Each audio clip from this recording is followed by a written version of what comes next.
Salut à tous et à tous, c'est Lucas PCM. J'espère que vous allez bien écouter, ça super. C'est quand on se retrouve aujourd'hui pour le Critérium du Dauphiné 2017.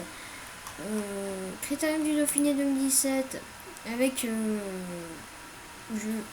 en fait je vais contrôler une équipe. Ça sera l'équipe AG2R, mais je vais plus commenter que que jouer. Je vais prendre le parcours 2015 parce qu'il ressemble très franchement au parcours de cette année. Voilà, on va chercher la liste de départ et puis on est parti. On va se retrouver dans les 10 derniers kilomètres ou 5 derniers kilomètres avant donc cette étape. Allez, à tout de suite. On se retrouve dans l'emballage final de cette étape avec Arnaud Démarre dans les 5 derniers kilomètres.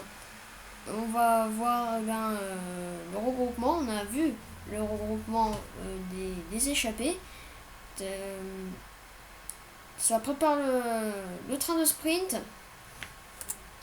Ça se prépare au train de sprint. Attention à ça. Avec Christopher Froome est ici. Chris Froome est ici. Attention à Chris Froome. Attention à Christopher Froome. Le sprint est lancé, Devant qui va peut-être Nasser Boigny, Van Bossenhagen.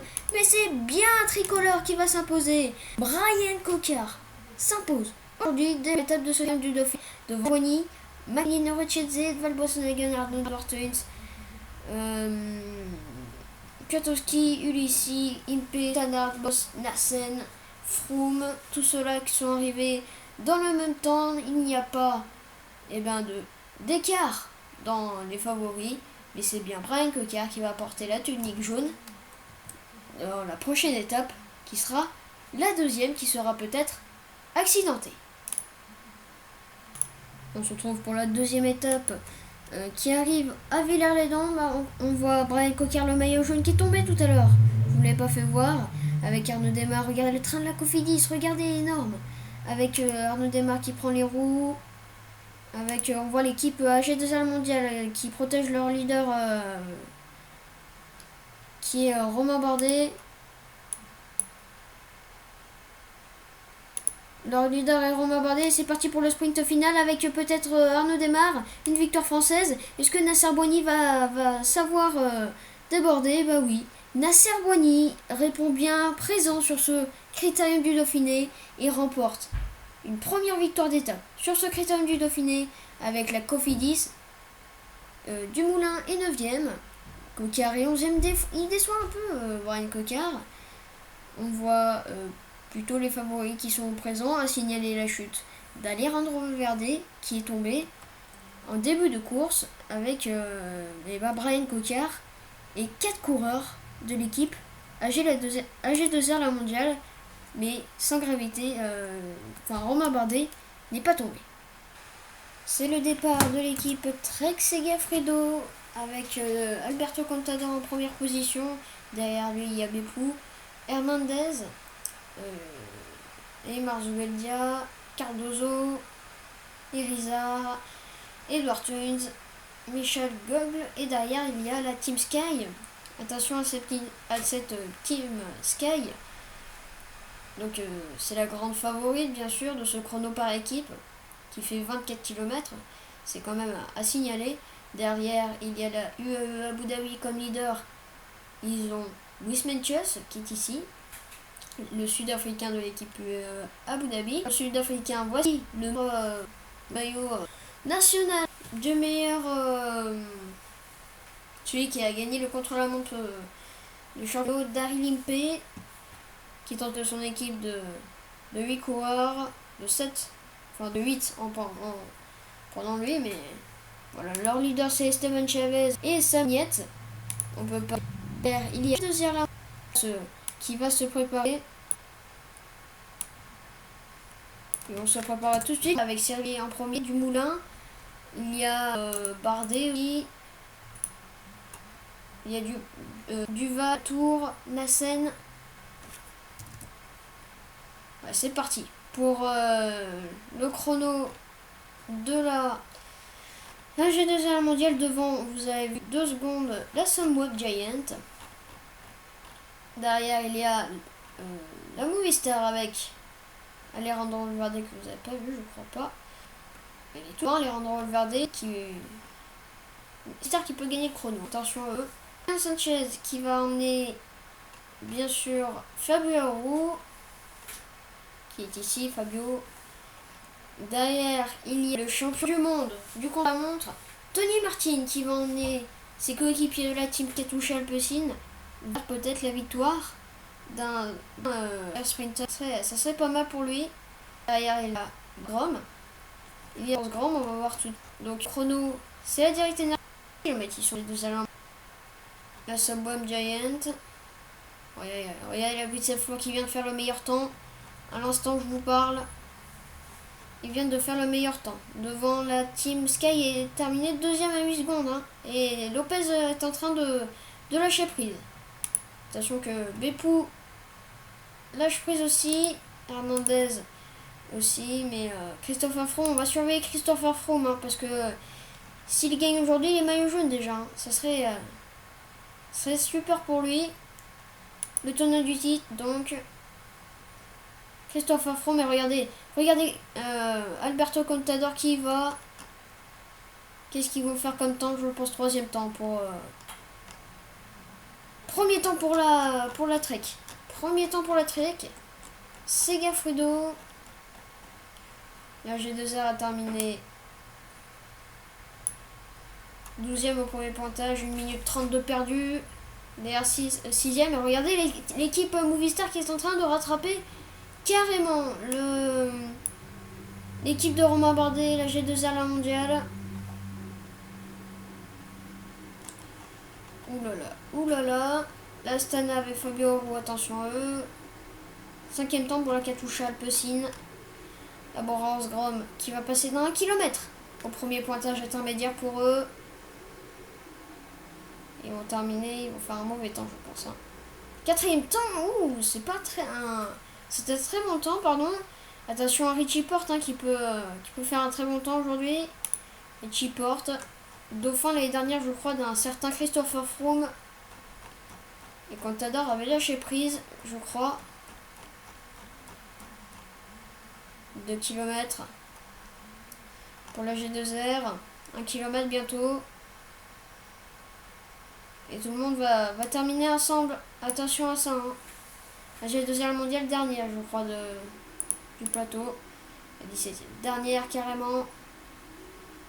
Et 11e temps. 11e temps, c'est un très très mauvais temps. Ils sont derniers, la G2R mondiale. Ouh là là. La G2R mondiale est dernière.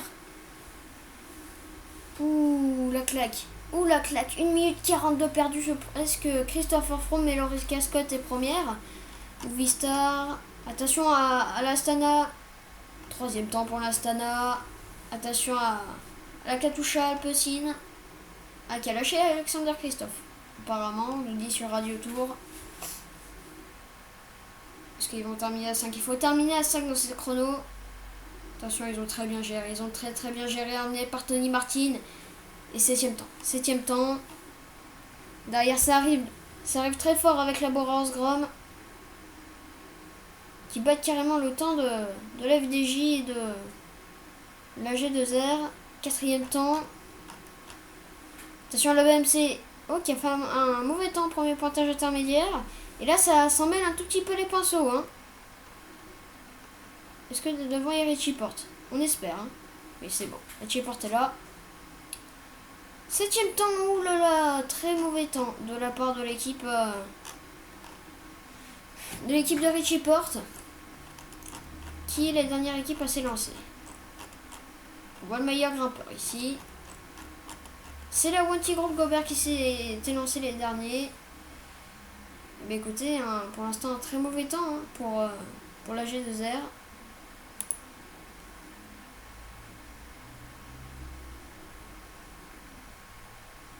Très mauvais temps. Ouais, même la Wanty Group Gobert dépasse au premier pointage intermédiaire la G2R. C'est quand même à dire. C'est quand même pour dire que la G2R a fait un très mauvais temps. C'est quand même pour dire ça. Ce que je vous propose, c'est qu'on se retrouve pour la prochaine étape de ce Critérium du Dauphiné 2017.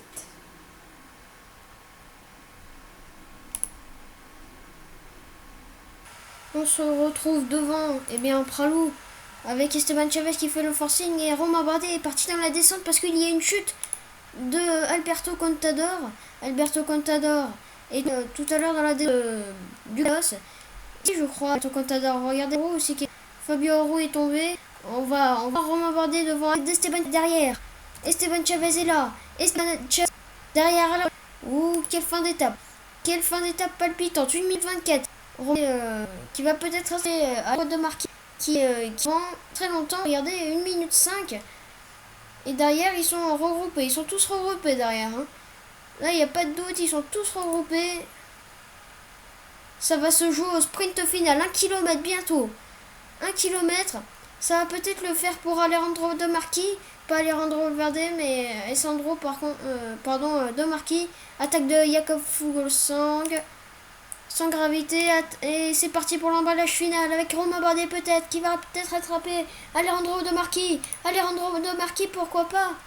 Alejandro De Marchi, mais non, c'est Romain Bardet qui va s'imposer. Romain Bardet s'impose ici à Pralou et va reprendre un tout petit peu de temps sur derrière Jakob Fuglsang. Alejandro Valverde 3e, Mirak Kwiatkowski 4e, Esteban Chavez 5e, Christopher Froome 6e.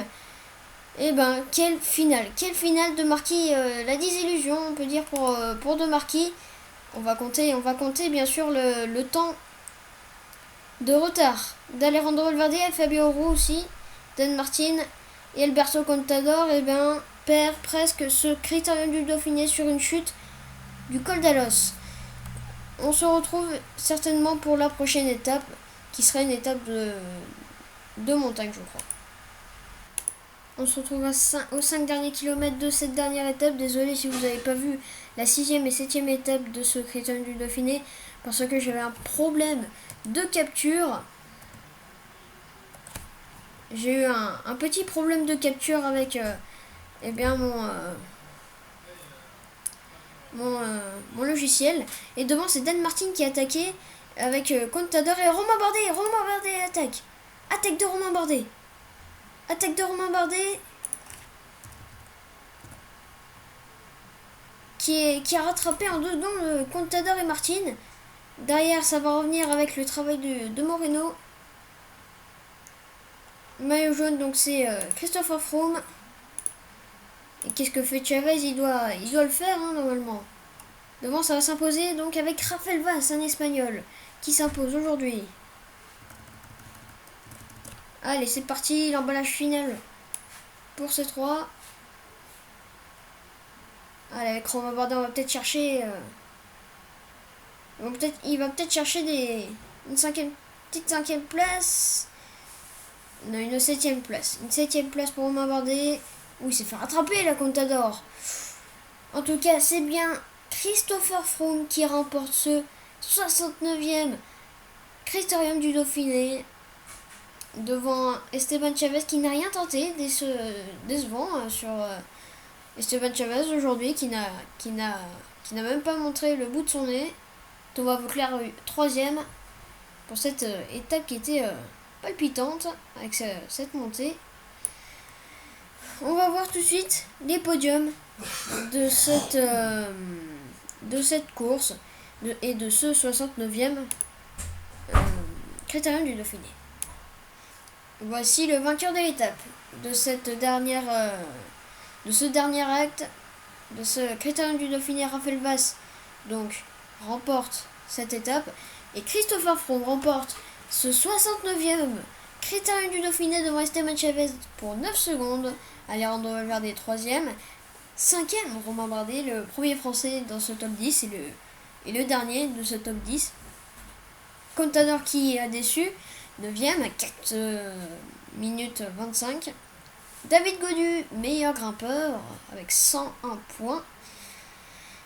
David Gaudu, un espoir, comme on dit, pour le cyclisme français. On se rappelle en 2011 que Thibaut Pinot était déjà dans la même équipe et que on disait que c'était l'espoir français. Christopher Froome, meilleur sprinter, devant Arnaud Démarre pour 4 petits points.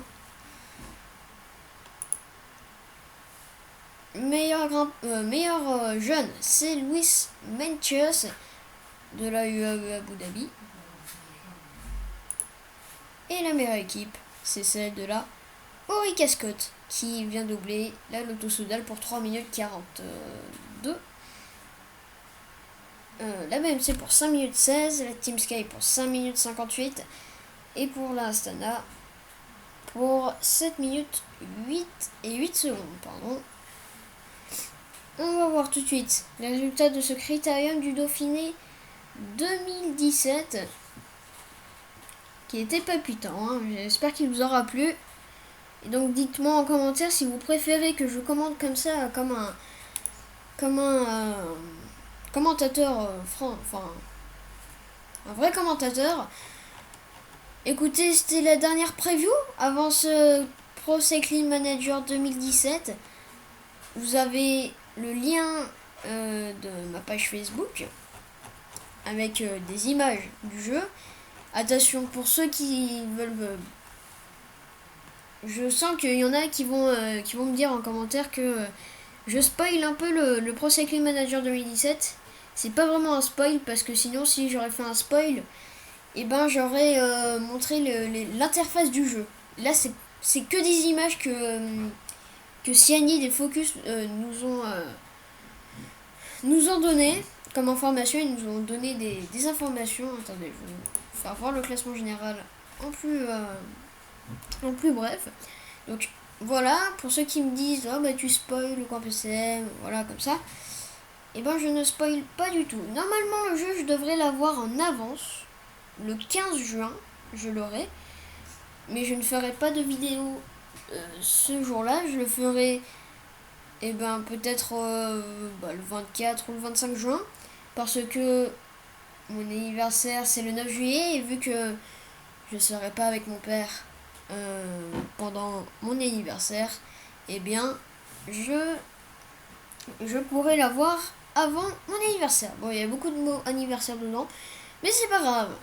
En tout cas, j'espère que ce Pro Cycling Manager 2016 vous aura plu. Moi, écoutez, il m'a bien plu. On a passé des grands moments ensemble.